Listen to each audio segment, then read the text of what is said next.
Seigneur.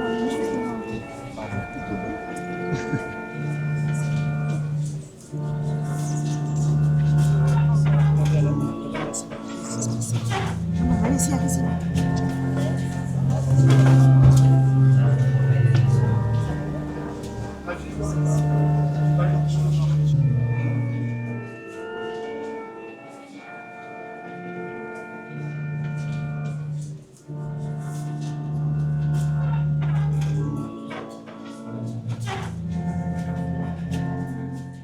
Nos ancêtres n'ont pas bâti un monument historique, mais bien une maison de prière.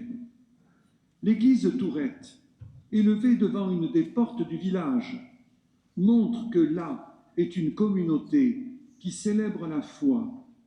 Cette église de pierre est le signe de l'église faite de pierre vivante. En communauté, nous veillons et nous veillerons à ce que ces lieux consacrés soient respectés dans leur essence. Et tous, croyants ou non, doivent pouvoir y trouver une ambiance et une disposition sacrée qui aident un recueillement intérieur pour tous. Dans le cadre légal de l'affectation, c'est-à-dire un usage permanent, gratuit, exclusif du lieu comme de son mobilier, un partenariat respectueux de l'identité sacrée première de ce qui est le monument le plus précieux de notre village sera établi avec les services culturels et patrimoniaux. Il me semble que là, il y a une belle image de la vraie laïcité. Le Dieu présent au tabernacle est le Dieu présent au cœur des maisons du village. Alors, nous en devenons de plus en plus conscients. En ce temps où la multiplication des baptêmes d'adultes, plus de 200 dans notre diocèse de Nice, atteste du besoin et de la recherche d'une véritable intériorité dans ce qui est la réalité complète de notre vie humaine. Tourette devient en ce sens un exemple.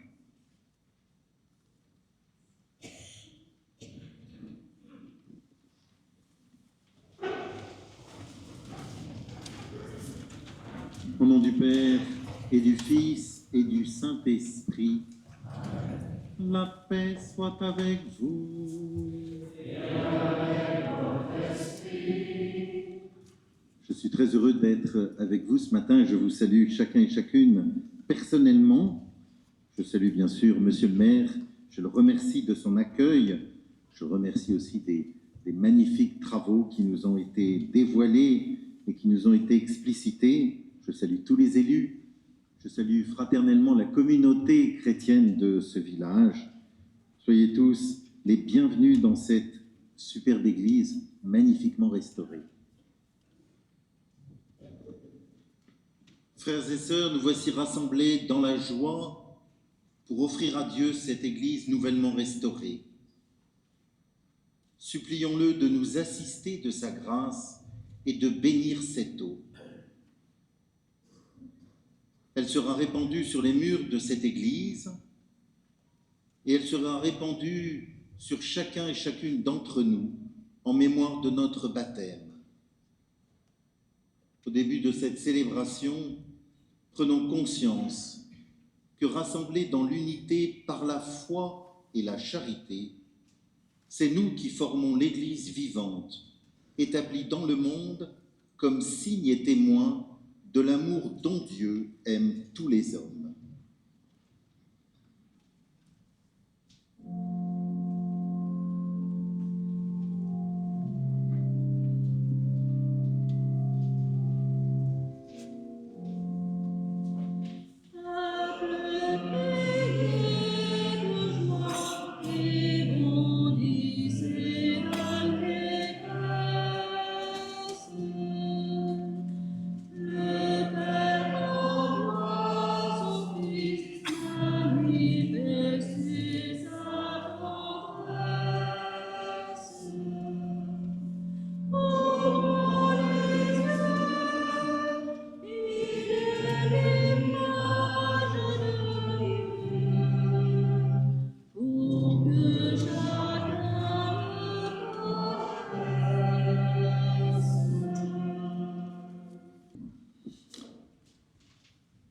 Voilà, chers amis, je voudrais réfléchir quelques minutes avec vous, tout d'abord sur l'évangile que nous venons d'écouter, qui nous rappelle la fête que nous célébrons aujourd'hui, à savoir le baptême du Seigneur.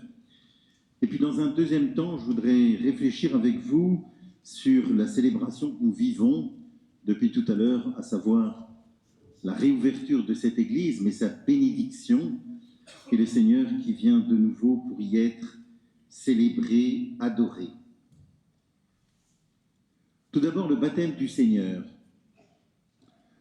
Nous avons entendu que ce texte nous rapporte ce qu'on appelle une théophanie, c'est-à-dire une manifestation de Dieu de façon extraordinaire. Il n'y en a pas beaucoup dans l'Écriture. Dans l'Ancien Testament se manifeste le Dieu un, et maintenant, dans le Nouveau Testament, le Dieu trine, Père, Fils et Saint-Esprit. C'est le même, bien sûr. Dieu est à la fois un et trois. Et nous avons vu, comme l'ont vu les contemporains de Jean et de Jésus, une expression, une manifestation de la Trinité.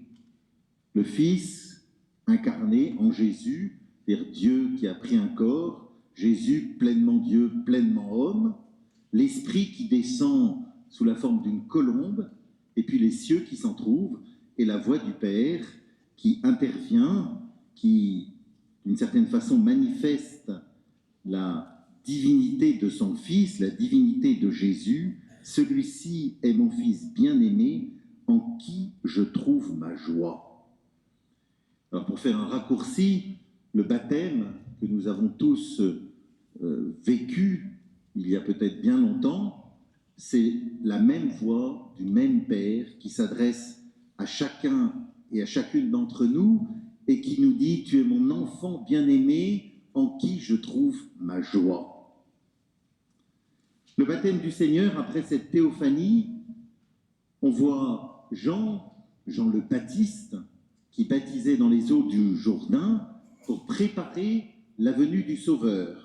Il avait été envoyé et il se rassemblait, autour de lui se rassemblaient toutes les personnes et il donnait un baptême de conversion, c'est-à-dire un baptême pour préparer les cœurs à l'arrivée du Seigneur. Et il avait bien dit « Je ne suis pas le Seigneur, moi, je ne suis pas digne de dénouer la courroie de ses sandales, mais il va venir. » Et voici, le jour du baptême, c'est-à-dire aujourd'hui, il voit Jésus arriver.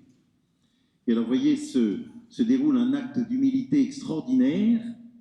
Jean, qui se considère comme non digne de dénouer la courroie des sandales du Sauveur, de Jésus, et qui va le baptiser à la demande de Jésus.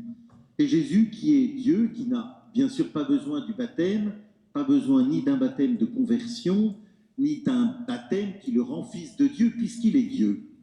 Mais les deux vont faire cet acte devant la foule rassemblée. Saint Thomas d'Aquin, un grand théologien, dit que quand on ne saisit pas le sens d'un acte de Jésus dans l'Évangile, il faut toujours se dire que c'est par amour pour nous, pour nous. Jésus se laisse baptiser par Jean pour nous, c'est-à-dire pour nous montrer le chemin, lui qui est le chemin, la vérité et la vie, pour nous indiquer la voie, pour nous inviter, comme il le fait, à quelque part humblement descendre dans les eaux du Jourdain, reconnaître notre pauvreté, notre péché et accueillir la puissance de Dieu. C'est ce qui se passe en tout baptême. Et puis les pères de l'Église ont souvent insisté en disant que ce baptême de Jésus dans le Jourdain, où l'Esprit descend, et avec l'Esprit l'onction, et donc Jésus est vraiment le Christ, c'est-à-dire celui qui reçoit en grec l'onction de Dieu, qui est rempli de l'Esprit Saint. Et bien par cette bénédiction, toute la création, déjà les eaux du Jourdain, mais aussi la nature humaine, vient à être sanctifiée. Vous voyez, par le jour du baptême, toute la création est sanctifiée par cette onction qui descend sur Jésus, qui est pleinement Dieu et pleinement homme. Le baptême que nous avons reçu n'est pas celui de Jean. Ça n'est pas simplement un baptême de conversion que nous avons reçu. Le baptême que nous avons reçu et que nous célébrons aujourd'hui et que vous aurez la joie de célébrer dans cette église nouvellement restaurée, c'est un baptême qui fait de nous les enfants de Dieu, les enfants de Dieu. Vous voyez, nous sommes baptisés par lui, lui Jésus, avec lui, en lui. Et ce pardon, ce baptême que nous recevons vient déjà pardonner nos péchés, nous purifier. Il vient aussi nous inonder de ce qu'on appelle la grâce, c'est-à-dire la manifestation de l'amour de Dieu. Le jour de notre baptême, tous, nous avons reçu ce qu'on appelle la grâce, qui se manifeste dans la foi, l'espérance et la charité, qui va nous habiter tous les jours de notre vie jusqu'à notre rencontre finale avec le Seigneur, pour vivre pleinement de cette grâce. Vous voyez, on peut dire que la vie chrétienne, c'est vivre de foi, d'espérance et de charité. Et ces trois vertus qu'on appelle théologales structurent, organisent notre vie chrétienne. Et puis le baptême aussi, c'est bien sûr l'entrée dans l'Église. Alors vous voyez qu'en vous rappelant rapidement le sens du baptême, en faisant mémoire du baptême de Jésus, et donc quelque part en faisant mémoire de notre propre baptême à nous, on retrouve des signes qui ont été utilisés lors de la bénédiction de cette église tout à l'heure. Et comme je vous disais il y a quelques minutes, il me semble que si on avait choisi un jour, si on avait voulu prendre le meilleur jour de l'année pour réouvrir une église et la bénir après les travaux, ça aurait été le jour du baptême du Seigneur. Et ce que nous avons fait, vous voyez, les signes de bénédiction, les signes d'aspersion d'eau, nous rappellent non seulement notre propre baptême, mais invitent à purifier d'une certaine façon ces lieux pour que le Seigneur lui-même en prenne possession. Une bénédiction, que ce soit sur une personne ou sur un bien matériel, n'est pas quelque chose de magique. Une bénédiction, c'est ce qu'on appelle un sacramental, c'est ce qui permet d'ouvrir notre cœur pour accueillir l'amour de Dieu. Vous voyez, quand nous recevons une bénédiction, ça nous aide, ça nous permet, si nous le voulons, et c'est là où notre liberté entre en jeu, d'ouvrir notre cœur et donc notre vie pour que la puissance de Dieu vienne faire en nous toutes choses nouvelles. Et il en va de même pour les lieux matériels comme cette église qui, après une longue et superbe restauration, vient accueillir de nouveau le Seigneur lui-même. Comme ça a été dit par monsieur le curé tout à l'heure, elle est pleinement la maison de Dieu, c'est-à-dire le lieu où Dieu habite de façon toute particulière dans le tabernacle, au fond de l'église, et dont la petite lumière rouge nous rappelle sa présence, mais aussi à chacune de nos Eucharisties. Et donc, comme aujourd'hui, tout à l'heure à la consécration, le Seigneur se rendra présent au milieu de nous. Le même Jésus qui a été baptisé par Jean dans les eaux du Jourdain, le même qui était attendu depuis des siècles, annoncé par Jean le Baptiste, présent à partir de Noël, qui a donné sa vie par amour pour nous le vendredi saint, qui est ressuscité le jour de Pâques et qui se rend mystérieusement présent à chacune de nos Eucharisties, mystérieusement dans le sens de réellement présent. C'est le mystère de Dieu.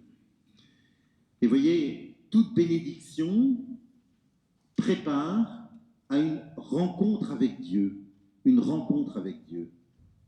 C'est vrai dans chaque sacrement, c'est vrai par l'écoute de sa parole, c'est vrai dans le secret de nos cœurs chaque fois que nous prions, c'est vrai aussi d'une façon toute particulière quand nous rentrons dans une église, a fortiori en ce lieu. Vous voyez, les églises, et c'est vrai depuis 2000 ans, nous manifestent non seulement la présence de Dieu au milieu de nous, comme cela a été rappelé longuement ce matin, au cœur du village, mais la proximité de Dieu. Dieu vient à notre rencontre parce qu'il veut nous manifester son amour infini pour chacun et chacune d'entre nous. Quelle que soit notre vie, quelle que soit notre histoire, Dieu nous aime tellement qu'il n'a qu'un désir, c'est de nous le dire quelque part, de nous manifester. Et voyez, les églises sont des lieux privilégiés de cette rencontre, où le Seigneur nous attend d'une certaine façon, pour que nous puissions, et c'est là notre liberté, mettre en cœur cette rencontre bouleversante avec Dieu, bouleversante. Quand on y réfléchit, la rencontre entre Dieu le Créateur de l'univers, le Sauveur du monde, et chacun et chacune d'entre nous. C'est notre secret, à chacun et à chacune. Et vous voyez, depuis 2000 ans, l'Église, on peut dire que sa mission, l'Église, c'est de permettre ces rencontres extraordinaires, toutes simples, bouleversantes, qui donnent un sens à nos vies et qui peuvent et qui vont marquer notre vie. Et vous voyez, plus j'ouvre mon cœur, plus le Seigneur, j'allais dire, s'engouffre et m'inonde de la puissance de son amour, qui vient faire en nous toutes choses nouvelles. C'est-à-dire, c'est un amour qui est efficient, efficace. C'est vrai dans les sacrements, mais c'est vrai aussi dans le secret de notre cœur, chaque fois que nous ouvrons notre cœur et que nous permettons au Seigneur d'y prendre toute sa place. Alors, vous voyez, une église matérielle, nous rappelle cela et nous invite à cette rencontre. Nous invite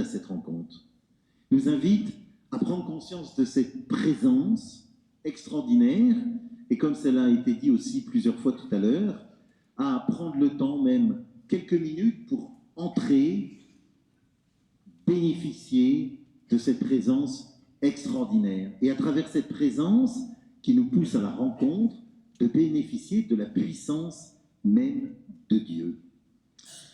Vous voyez, l'Église, c'est, on peut dire aussi, le lieu par excellence où nous vivons notre baptême. Vous voyez, le baptême, c'est la puissance de Dieu, Dieu lui-même, Père, Fils et Saint-Esprit, comme dans la théophanie de l'Évangile, qui vient habiter au plus profond de nous-mêmes, qui vient habiter en nous. Et donc, si nous cherchons Dieu quelque part, nous pouvons, d'une certaine façon, entrer en nous-mêmes et le découvrir au plus profond de nous. Le baptême, c'est cette source qui nous a été donnée, cette source de grâce, que peut-être avec les années nous avons laissé enfouir ou ensabler d'une certaine façon. Eh bien, chaque fois que nous pouvons, chaque fois que nous faisons mémoire de notre baptême, c'est comme si, quelque part, nous dégagions cette source de grâce qui est au plus profond de moi et qui vient me manifester la proximité et la bonté de Dieu. Alors, vous voyez, l'Église, c'est le lieu par excellence de la vie du baptême. Je vous rappelais tout à l'heure que notre baptême, c'est le pardon du Seigneur, le lieu où le Seigneur nous donne sa grâce, et le lieu où je vis en communauté d'église. Je rentre dans l'église, comme nous avons fait tout à l'heure solennellement à l'entrée. Et bien, dans chacune de ces églises, nous vivons ces trois dimensions du baptême qui viennent nous renouveler, qui viennent faire de nous des enfants de Dieu, qui viennent nous faire prendre conscience de ce que le pape Benoît XVI appelait la joie de la foi. La joie de la foi. Vous voyez, la foi, ce n'est pas simplement une connaissance, c'est le fait de savoir, de prendre conscience, d'être infiniment aimé de Dieu et d'y acquiescer de tout notre cœur avec confiance. Alors cela a été rappelé aussi tout à l'heure, quand on rentre dans une église, et je reconnais que pour moi aussi c'est toujours touchant, de prendre conscience que, en ce lieu, depuis des siècles, des personnes dont l'immense majorité nous sont inconnues, sont venues rencontrer le Seigneur comme nous aujourd'hui, avec leur joie, avec leur peine, avec leurs interrogations, avec leur pauvreté, avec peut-être aussi leurs péchés, et qui sont venus avec beaucoup de confiance déposer tout cela dans les mains du Seigneur pour toucher du doigt son amour, toucher du doigt son amour, sa proximité, sa tendresse et donc son amour pour nous. Comme cela aussi a été rappelé, dans une église, tous les événements d'une vie se déroulent. Depuis l'attente d'une naissance, depuis le baptême, la première communion, la confirmation, le mariage, et peut-être le dernier adieu, et puis tous les avènements douloureux, les épreuves, mais aussi les joies, tout ce qui fait une vie, tout ce qui fait une vie. Et vous voyez, quand une communauté se rassemble, comme nous faisons aujourd'hui, eh bien non seulement nous offrons tout ça, tout ce qui nous concerne au Seigneur, mais quelque part nous portons toutes les intentions, toutes les personnes qui depuis des siècles sont venues ici, prier, Et quelque part, nous les représentons aujourd'hui devant Dieu. Nous les représentons. Et voyez, par cet acte de représentation, nous touchons du doigt la beauté de ce qu'est l'Église. L'Église, c'est cette communauté qui avance cas à cas vers la vie éternelle. Rassemblée par Jésus, dont il est le pasteur, plongée dans les eaux du baptême, renouvelée par la grâce de Dieu, et qui avance cas à cas dans ce monde vers la vie éternelle. Non seulement nous appartenons à ce peuple, mais tous ceux qui nous ont précédés aussi. Et voyez, je pense que c'est aussi dans notre mission, quelque part, de porter toutes ces personnes. Alors celles que nous connaissons de nos familles, nos parents, ceux qui nous ont précédés, nos ascendants, mais aussi tous ceux que nous ne connaissons pas, qui depuis, on nous a rappelé que ce lieu avait été construit au XIe, XIIe siècle, les premières parties, mais qu'il y avait une présence d'un lieu chrétien et donc d'une église bien antérieurement. Alors je vous propose que pendant cette Eucharistie, nous prions pour toutes ces personnes, que nous prions aussi pour nos propres intentions. Et puis, si nous sommes ici, c'est que les générations qui nous ont précédés depuis 2000 ans nous ont transmis cette joie de croire. Vous voyez, comme une longue chaîne qui, de génération en génération, humblement, pauvrement ou glorieusement parfois, s'est transmis jusqu'à nous. Et aujourd'hui, nous en bénéficions. Mais il y en a qui vont arriver après nous, après nous.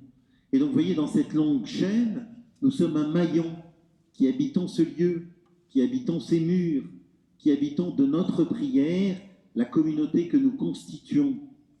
Et nous sommes ici pour transmettre aussi, pour transmettre aux générations qui viennent, qui sont déjà là, et je me réjouis qu'il y ait beaucoup de jeunes, entre autres dans le chœur ce matin, à cette Eucharistie, qu'il y ait beaucoup de scouts ou de guides qui soient là ce matin, vous voyez, qui nous font prendre conscience de cette transmission, de cette transmission de ce qui nous habite, de la joie de nous savoir aimer de Dieu et de transmettre à ceux qui arrivent cette joie de faire l'expérience de la rencontre avec Dieu, Dieu qui vient en nous faire toutes choses nouvelles.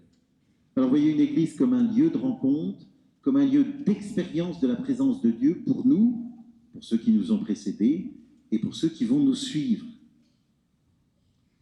Alors que cet héritage que nous recevons, qui a été admirablement restauré, qui se manifeste dans des œuvres d'art, et on nous a dit on nous a rappelé tout à l'heure que beaucoup d'œuvres d'art habitent ce lieu. Et ces œuvres d'art qui sont le fruit d'une histoire de siècle en siècle manifestent la foi de ceux qui nous ont précédés, qui les habitaient, qui habitaient leur cœur, et ils ont essayé de mettre le meilleur d'eux-mêmes pour les léguer aux générations qui venaient, dont nous aujourd'hui.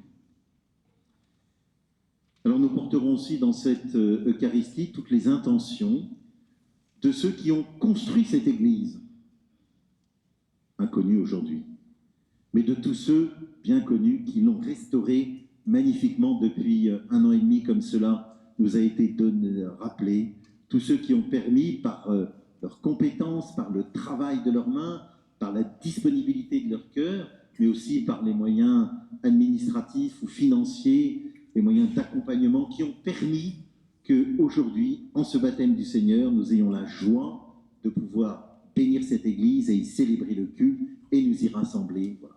Que toutes ces intentions, vous voyez, ça fait beaucoup d'intentions, mais le cœur du Seigneur est très très grand et donc on peut lui confier beaucoup d'intentions, que nous puissions mettre toutes ces intentions dans le cœur du Seigneur, mais surtout prendre conscience que le Seigneur nous aime, qu'il s'adresse à nous par sa parole, qu'il nous rejoint par sa présence extraordinaire, bouleversante, et que nous puissions chacun et chacune faire cette expérience dans le secret de nos cœurs, personnellement et communautairement, de la rencontre avec Dieu.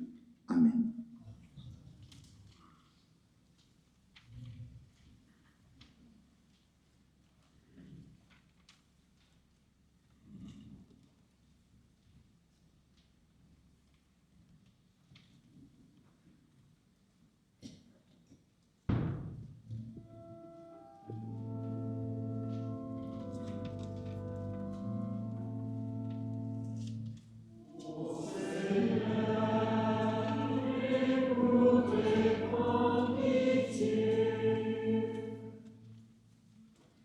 Seigneur, en ce jour où nous célébrons ton baptême, donne au pape Léon XIV et à tous les baptisés de se réjouir chaque jour de marcher à ta suite, pour que nous témoignions de la joie de vivre ton amour, sans crainte, mais avec humilité, confiance et charité.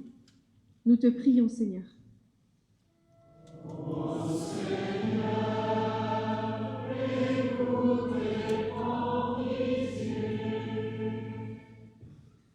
Seigneur, en ce jour de joie où nous célébrons la réouverture de notre église rénovée de Tourette-sur-Loup, nous te prions afin qu'elle soit un lieu vivant d'accueil et de prière pour tous les habitants de Tourette. Que cette église, dans laquelle ont été célébrés depuis plusieurs siècles tant de sacrements, de baptêmes et de mariages, demeure un lieu où tu rencontres le cœur des Tourettans. Nous te prions, Seigneur.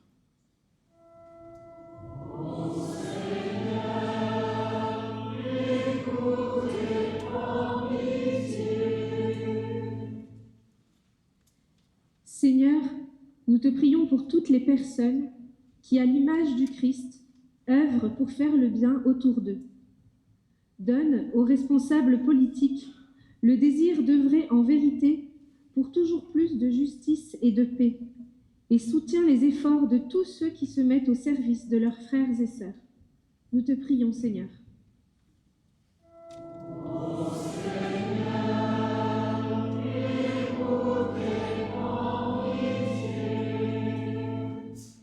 Seigneur, nous te confions les jeunes de nos villages, des aumôneries et des différents mouvements scouts. Guide-les sur tes pas, protège-les des tentations du monde, donne-leur la sagesse pour discerner ta volonté et le courage de vivre leur foi. Nous te prions, Seigneur.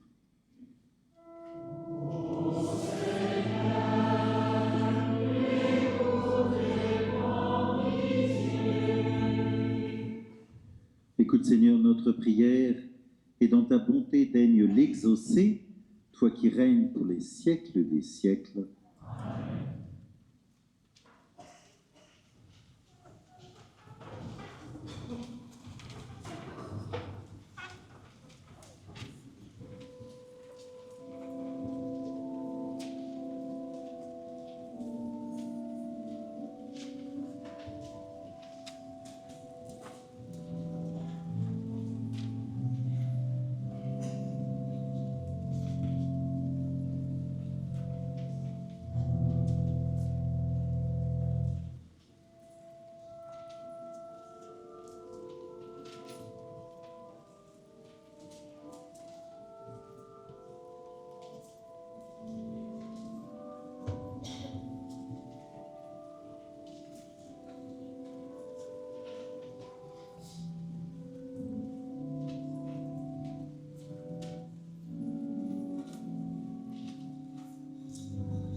Rassasiés par ce don sacré, nous implorons ta bonté, Seigneur. Accorde-nous d'écouter fidèlement ton Fils unique, afin de pouvoir être appelés tes fils et de l'être vraiment. Par le Christ notre Seigneur.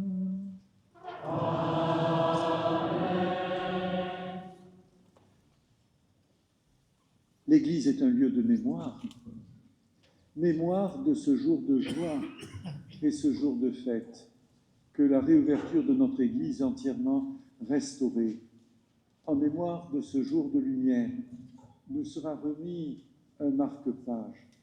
Merci à vous, Antoine, qui nous avez fourni cette magnifique photo de notre clocher et de notre Église. Et derrière, une phrase de Saint Grégoire, le titulaire de notre Église restaurée.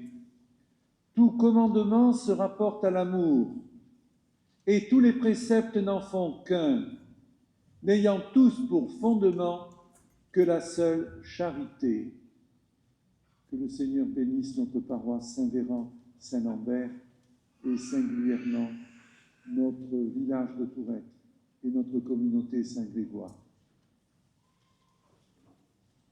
Voilà, avant de vous donner la bénédiction finale, je voudrais vous remercier chacun et chacune, Monsieur le maire, bien sûr, tous ceux qui ont œuvré à cette magnifique restauration, tous ceux qui ont œuvré à cette magnifique célébration, tous ceux qui ont chanté, joué, animé, fleuri, voilà. Merci vraiment de tout cœur. Me semble-t-il, une des belles caractéristiques de nos communautés chrétiennes, c'est de nous porter les uns les autres dans la prière. Alors qu'au-delà de cette journée, de cette belle célébration et de la joie de nous retrouver dans ce lieu, nous puissions continuer à nous porter les uns les autres dans la prière devant le Seigneur ou dans le secret de notre cœur. En tout cas, presque belle année à chacun et à chacune, et surtout que ce lieu soit votre joie.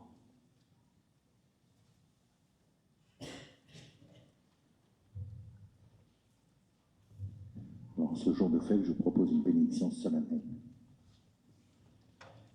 Le Seigneur soit avec vous. Et avec votre esprit. Dieu vous a appelé des ténèbres à son admirable lumière. Dans sa bonté, qu'il répande sur vous sa bénédiction, qu'il établisse vos cœurs dans la foi, l'espérance et la charité. Amen. Aujourd'hui, le Christ, lumière qui luit dans les ténèbres, s'est manifesté au monde. Puisque vous le suivez avec confiance, qu'il vous donne d'être vous aussi lumière pour vos frères. Amen. Quand vous serez au terme de votre pèlerinage, puissiez-vous rejoindre celui que les mages conduits par l'étoile ont cherché et trouvé avec grande joie, le Christ, Seigneur, lumière née de la lumière. Amen. Et que Dieu Tout-Puissant vous bénisse, le Père, le Fils et le Saint-Esprit. Amen.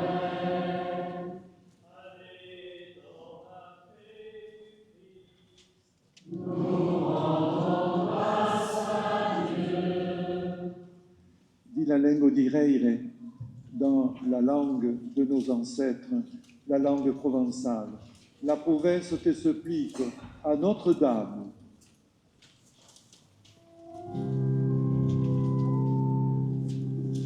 La province te supplique, din sovieie spala.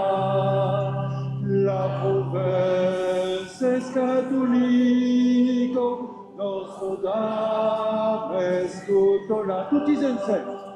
Provenza e catholique, nostro vena va falli, cadem tutti trefoli, Provenza e catholique, li fele come direi, te sarem cugiu fidel.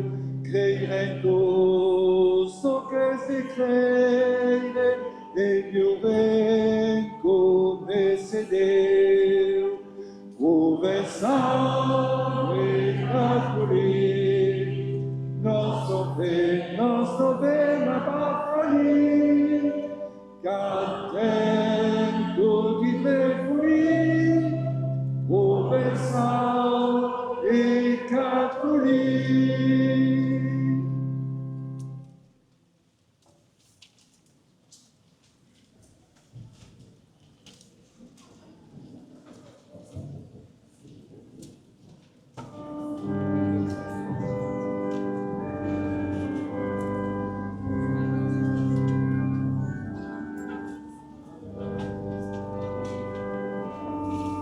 Prenez un marque-page en partant. Merci.